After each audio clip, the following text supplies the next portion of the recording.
You ever find something that shouldn't exist, something that feels like it was made for you, but you know you never created it?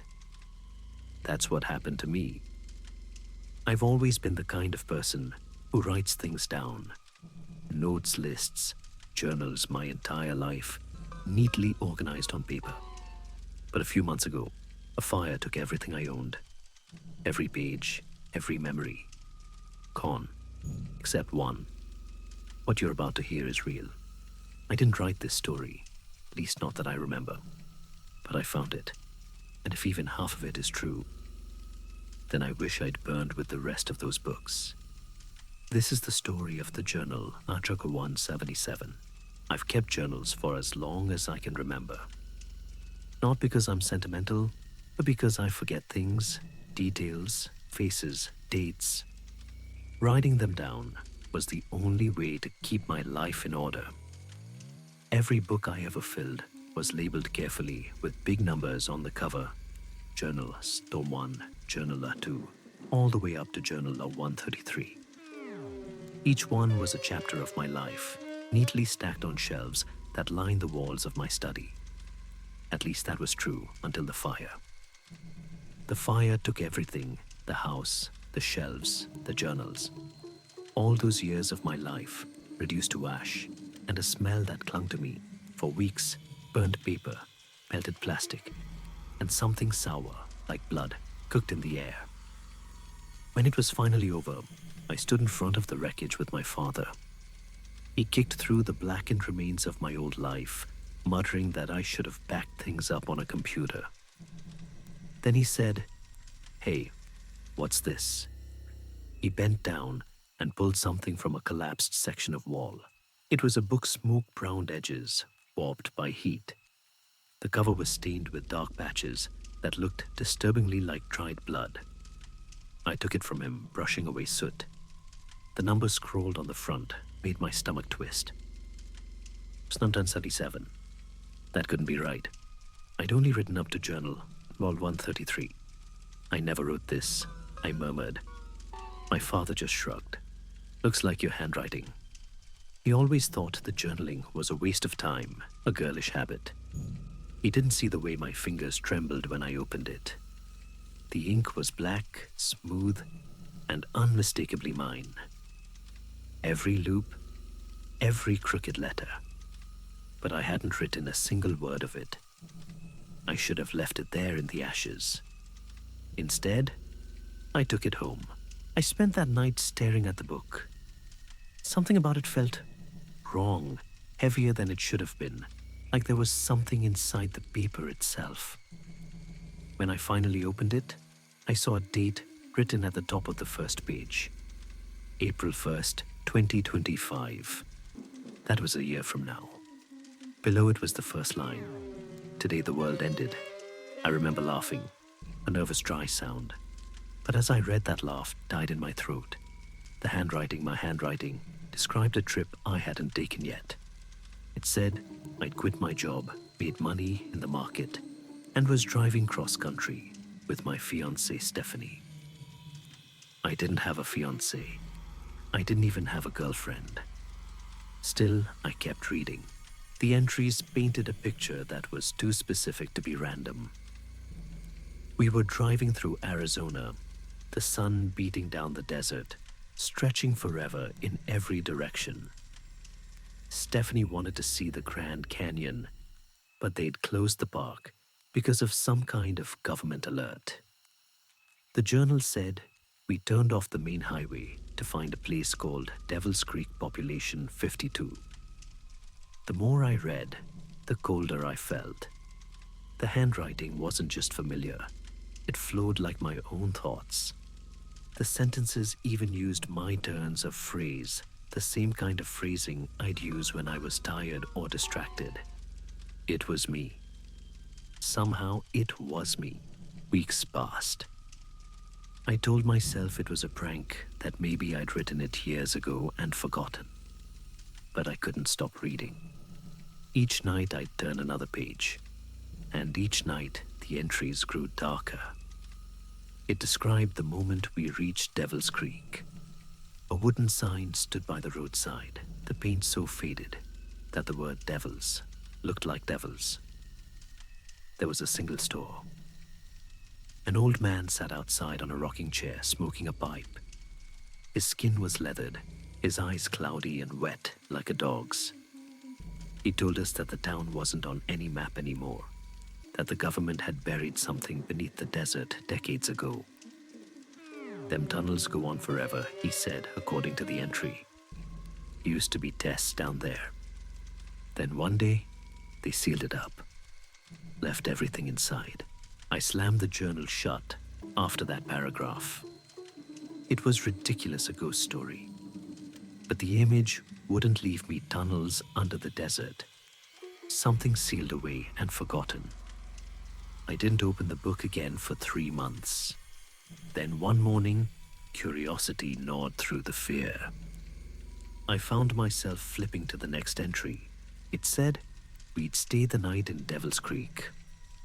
The motel was empty, except for a single flickering light and a front desk clerk who didn't speak. Stephanie joked that it felt like a set from a horror movie. The next morning, we woke to find the sky the color of rust. There was a sound like thunder rolling underground. The ground trembled. Dust rose from the horizon, and from somewhere beneath us came a deep metallic groan, like something massive was turning over in its sleep. The entry ended abruptly there. But when I flipped to the next page, the handwriting was shaky. Blotches of ink bled where the pen had pressed too hard. We saw the ground open. There were lights inside, not fire, not machines. Moving shapes, twisting like shadows under glass. Stephanie said they were people. But people don't move like that. I tried to convince myself it was just fiction, that I'd written this story during one of my sleepless nights years ago. But the next entry, it mentioned my address, the current one. The apartment I'd moved into only 2 months before the fire. It even described the red coffee mug I'd bought last week with a chip on the handle.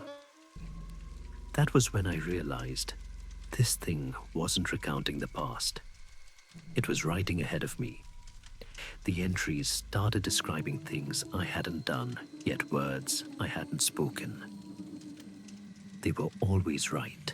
By the time I reached the section marked April 2025, the tone of the writing had changed.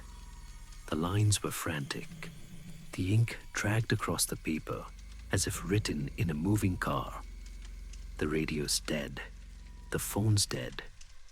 We keep hearing something behind us on the road.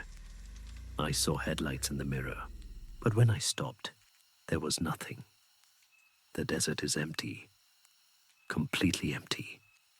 Another page, Stephanie's crying. Says she sees someone walking alongside the car at night. I told her she's imagining it, but last night, I saw it too. A man keeping pace with us, 50 feet away, his eyes reflecting light that isn't there. I remember sitting there staring at those lines, feeling like someone was pressing on my chest. I didn't know what terrified me more, the possibility that the story was true, or that my mind was capable of creating something so detailed, so prophetic, without remembering it. The last few entries described us leaving Devil's Creek and trying to find another town. But every direction we took led back to the same highway. There's no way out, the journal said. The old man was right. The tunnels go on forever. At that point, I threw the journal into the closet and tried to forget about it. But that night, I dreamed of the desert. I could smell the dry heat, feel the grit between my teeth. And over the dunes, I saw a shape rising, a tower of black rock or metal, trembling like it was alive. In the dream, I heard a voice say, "You wrote me. Now I'll finish your story." When I woke up, my fingers were stained with ash. On the nightstand beside my bed lay the journal open to a page I hadn't reached yet. The new entry started with my name, J. If you're reading this, you already know it's too late. My pulse hammered as I scanned the words. You went back to Devil's Creek to prove it wasn't real. You told yourself it was just a coincidence, just a book that survived a fire. You thought if you retraced the story, it would end. But stories don't end, Jay. They repeat. The rest of that day is a blur in my memory. I do remember getting into my car, the journal in the passenger seat. I remember the road signs sliding by Flagstaff, Winslow, Holbrook until I saw it. Devil's Creek, 6 miles. I shouldn't have stopped. But I had to know. The town was exactly as the journal described. One long road, one store, one rocking chair. The old man was there too, smoking the same pipe. Only this time, when he turned to look at me, his eyes weren't cloudy. They were hollow pits of black glass that caught the sunlight and gave nothing back. You came back, he said, voice like sandpaper. I tried to speak, but my throat locked up. He nodded toward the horizon. You'll see him soon. Then he leaned forward and whispered something I'll never forget. Don't read the last page. There was a motel across the road. The sign buzzed weakly, half its letters gone. I rented a room. There was no one at the desk, just a key sitting on the counter. Inside, the air was heavy and stale. I sat on the bed and opened the journal. The next entry began with the date, April 4th, 2025. That was tomorrow. The handwriting was steadier now, confident. He's close. You'll hear the scratching first, then the breathing. Don't look outside until it stops. I wanted to stop reading, but I couldn't. When you finally see him, it will already be too late. I heard it around midnight. A faint dragging sound outside the window, like someone walking barefoot through sand. Then a slow, deliberate scratching at the door. I froze. The scratching moved higher, then lower, tracing the outline of the frame. Then came the breathing, wet and ragged, like lungs full of water. I stood up and pressed my back to the wall eyes on the door handle. The journal lay open on the bed. He's here. The words were there, written in fresh ink that hadn't been there moments before. The handle turned. I don't remember screaming. I remember the smell, like burning hair and rot, and the light spilling in through the cracks, not yellow or white, but a deep, unnatural red. When the door opened, the thing outside ducked to enter. It was a man, or had been once. His body was wrong, too long, too thin joints, bending in impossible ways. His eyes glowed from within, like coals under glass. He smiled, and his teeth looked human, but sharp, filed down to points. His skin shimmered, not wet, but as if something inside him was moving, something crawling just beneath the surface. Jay, he said in a slow, drawling voice, you shouldn't have come back. I ran. I don't remember how long or how far. The desert doesn't have edges. It just goes on forever, sand swallowing every sound. Behind me, I could still hear the breathing. It never got louder or quieter. It just followed. I tripped once, tearing my palms on the gravel. When I looked up, I saw lights flickering in the distance, maybe from the old testing site the journal mentioned. I went toward them. The ground was cracked and blackened, the air thick with a metallic stench. There was a fence, torn and rusted. Beyond it, a hatch stood open in the sand, leading down into darkness. The lights came from below, a faint, pulsing glow, like the heartbeat of something enormous. I didn't want to go down, but the sound behind me left no choice. I climbed the metal ladder into the dark. The tunnel walls were concrete slick with condensation. Every few feet, A light flickered. The deeper I went, the stronger the vibration under my feet became. Then I saw it. At the end of the corridor was a massive door stele engraved with numbers and symbols. It was open just a crack. From within came the same red light I'd seen under the motel door, and a whisper. Not in my ears, in my head. You wrote me. Now I'll finish you. The next thing I remember is waking up in a cave. The air was cold, damp. My hands were burned. The journal lay beside me, open to a new page. April 5th, 2025. The handwriting was calm, steady. Mine. I saw him. I saw what's under the desert. It's not a man, not a monster. It's something that remembers. It lives off stories, the ones we write, the ones we tell ourselves. I gave it mine. I think that's how it grows. If anyone finds this, don't read it aloud. Don't try to finish it. It doesn't end. I don't know how I made it out of the desert. I woke up days later in a hospital outside Phoenix. They said they'd found me wandering near the highway, dehydrated, delirious. They also said I was carrying a burnt notebook. When I asked for it, they told me it had turned to ash the moment they tried to move it. But last night, when I got home, there was something waiting on my doorstep, wrapped in brown paper tied with string. Inside was a journal. The cover was still warm to the touch. Across the front in thick black marker, it said, 178. I don't know if I'll write in it. But I keep hearing the scratching at my door again, and the breathing. I tell myself it's just the wind.